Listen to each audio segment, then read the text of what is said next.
Morning students. आज की class में हम लोग लाइट के बारे में स्टडी करेंगे कि लाइट होती क्या है। देखिए स्टूडेंट्स, जो कि प्रतियोगी परीक्षाओं का दौर है और सारे एग्जाम हमारे लगे हुए हैं, चाहे वो लेखपाल हो, चाहे एनटीपीसी हो, चाहे यूपी पुलिस का एग्जाम हो, एसएससी का एग्जाम हो। तो उस केस में हमें क्या करना है, सारे कंसेप्ट्स को समझने। आज आप संडे के दिन हम लोग किसका वीडियो ला रहे हैं? लाइट का वीडियो ला रहे हैं कि लाइट होती क्या है, लाइट है क्या वास्तव में। तो देखिए, सबसे पहले अगर बात करें, हाइगेंस ने कहा था कि लाइट जो है तरंगों के रूप में चलती है, यानी light is a form of wave. किसने कहा था? हाइगेंस ने कहा था। मैक्सवेल के अनुसार प्रकाश जो है विद्युत चुंबकीय तरंगे हैं। According to Maxwell, light is an electromagnetic radiation. लेकिन बात अभी भी यहां बच्चों पूरी नहीं हुई। बात अब आगे बढ़ी तो और लोगों के कॉन्सेप्ट आए, क्योंकि लाइट को लेकर के कोई सिंगल कॉन्सेप्ट आ ही नहीं पा रहा था, मतभेद हो रहा था वैज्ञानिकों में।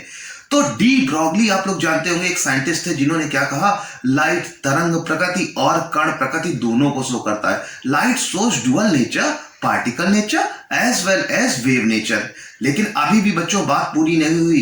फिर लाइट के लिए कॉन्सेप्ट दिया प्लांक क्वांटम थ्योरी।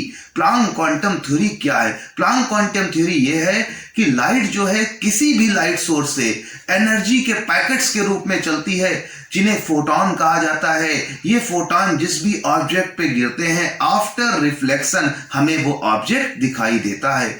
और एक फोटॉन की जो एनर्जी होती है उसे क्वांटा कहते हैं। आप लोगों ने बच्चों पढ़ा भी होगा E = h न्यू, जहां h प्लांक कांस्टेंट है और न्यू क्या है? फ्रीक्वेंसी ऑफ लाइट है। ये तो बात हुई लाइट। अब हम बच्चों बात करते हैं लाइट की स्पीड क्या होती है। कई बार एग्जाम में आया कि लाइट की स्पीड किस माध्यम में सबसे ज्यादा होती है। मैं आपको बताना चाहूंगा कि लाइट की स्पीड जो वैक्यूम है या एयर मीडियम है, इसमें सबसे ज्यादा होती है। और कितनी होती है? 3 × 10⁸ मीटर पर सेकेंड। ये तो बात हो गई लाइट की। अब लाइट कौन कौन से नेचर शो करती है? सबसे इंपॉर्टेंट टॉपिक जो लाइट का है, law of reflection. Law of reflection क्या कहता है कि incident ray, normal, reflected ray, refracted रे सदैव एक ही प्लेन में होती है, और जो आपतन कोण है वो परावर्तन कोण के बराबर होता है। यानी कहने का मतलब क्या हुआ? Incident angle = angle of reflection. ये रिफ्लेक्शन का लॉ सभी बच्चों को अच्छे से तैयार करना है, क्योंकि ये हर एग्जाम में पूछा जाता है। आगे की बात हम लोग करते हैं। ये तो रिफ्लेक्शन ऑफ लाइट की बात हो गई। स्नेल का नियम क्या है? स्नेल ने यह कहा था sin I/sin R बराबर रिफ्रैक्टिव इंडेक्स। और रिफ्रैक्टिव इंडेक्स क्या होता है? माध्यम का अपवर्तनांक, जिसकी वैल्यू हर माध्यम के लिए, हर मीडियम के लिए अलग अलग होती है। तो बच्चों, स्नेल्स लॉ क्या था? sin I/sin R बराबर रिफ्रैक्टिव इंडेक्स। आगे बच्चों बात करते हैं हम लोग क्रिटिकल एंगल की। क्रिटिकल एंगल क्या होता है? वो इंसिडेंट एंगल जिस पर एंगल ऑफ रिफ्लेक्शन 90 डिग्री हो जाता है, उसे क्रिटिकल एंगल कहा जाता है। आगे बात करते हैं बच्चों टोटल इंटरनल रिफ्लेक्शन, यानी पूर्ण आंतरिक परावर्तन। देखिए, क्रिटिकल एंगल को क्रांतिक कोण कहते हैं। अब हम क्या पढ़ने जा रहे हैं? टोटल इंटरनल रिफ्लेक्शन, पूर्ण आंतरिक परावर्तन। क्या होता है? जब किसी विरल माध्यम से सघन माध्यम में प्रकाश किरण जाती है, तो उस माध्यम में बार बार परावर्तित होकर उसी माध्यम में परावर्तन करती रहती है। तो इस प्रकार की घटना क्या कहलाती है? पूर्ण आंतरिक परावर्तन। इंग्लिश में आप देखिए, when incident ray enters from rare medium to denser medium, it reflects in denser medium time to time. That type of phenomena of light is known as total internal reflection. अब हम लोग बात करते हैं बच्चों कि ये तो बात हो गई आपकी टोटल इंटरनल रिफ्लेक्शन की। ये कहां पर यूज होता है? आप लोग जानते हैं आपके घर में डिस्क का तार लगा होता है, optical fibre cable. Optical fibre cable जिसपे पूरा आपका टेलीकम्युनिकेशन, जितना भी मोबाइल का सिस्टम है, वो सब ऑप्टिकल फाइबर केबल पे हो रहा है। तो TIR वहीं पे यूज किया जाता है। आपसे वाइवा में भी ये क्वेश्चन पूछा जा सकता है, जिसका 12th में, जिसका 10th में वाइवा लगा हुआ है। तो प्लीज इस पॉइंट को नोट करिएगा कि total internal reflection is used in optical fibre cable. आगे बात करते हैं बच्चों power of lens. Power of lens क्या होती है?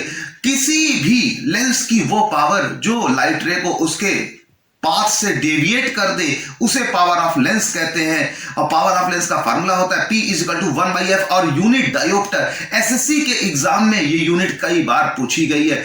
आगे बात करते हैं बच्चों, डिस्पर्जन ऑफ लाइट क्या होता है। डिस्पर्जन मतलब जब लाइट रे किसी प्रिज्म से एंटर करती है तो वो 7 कलर्स में ब्रेक हो जाती है। 7 कलर्स के सेट को हम लोग स्पेक्ट्रम कहते हैं और the whole phenomena of light is known as dispersion. बात करते हैं बच्चों स्कैटरिंग क्या होती है। स्कैटरिंग मींस जब लाइट रे आपकी सन से एटमॉस्फेयर में आती है तो धूल के कण होते हैं, डस्ट पार्टिकल, जिनसे लाइट टकरा के बिखर जाती है और लाइट के बिखर जाने की यह घटना क्या कहलाती है, आपकी स्कैटरिंग कहलाती है। मतलब when light ray passes from the atmosphere it falls on a dust particle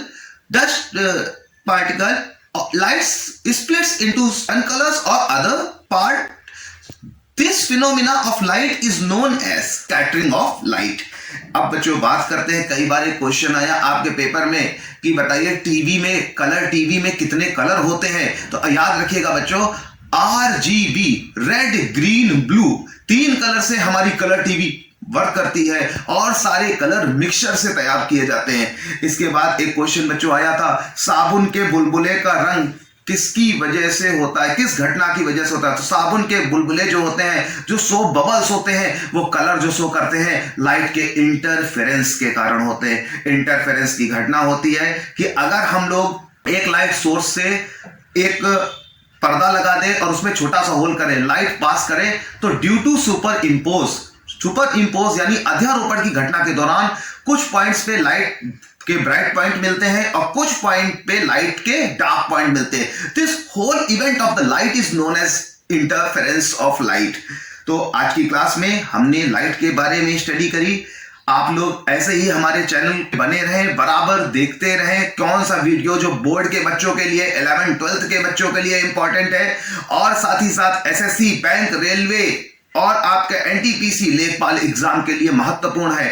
ठीक है बच्चों, आप बिल्कुल अच्छे से पढ़ाई में लग जाएं, समय कम है। हम अपने लगातार हर चैप्टर के वीडियो कोशिश कर रहे हैं कि आप तक पहुंचाएं और उसमें सफल भी हो रहे हैं। तो आप हमारे चैनल लेट्स क्रैक इट को लाइक करें, शेयर करें, सब्सक्राइब करें।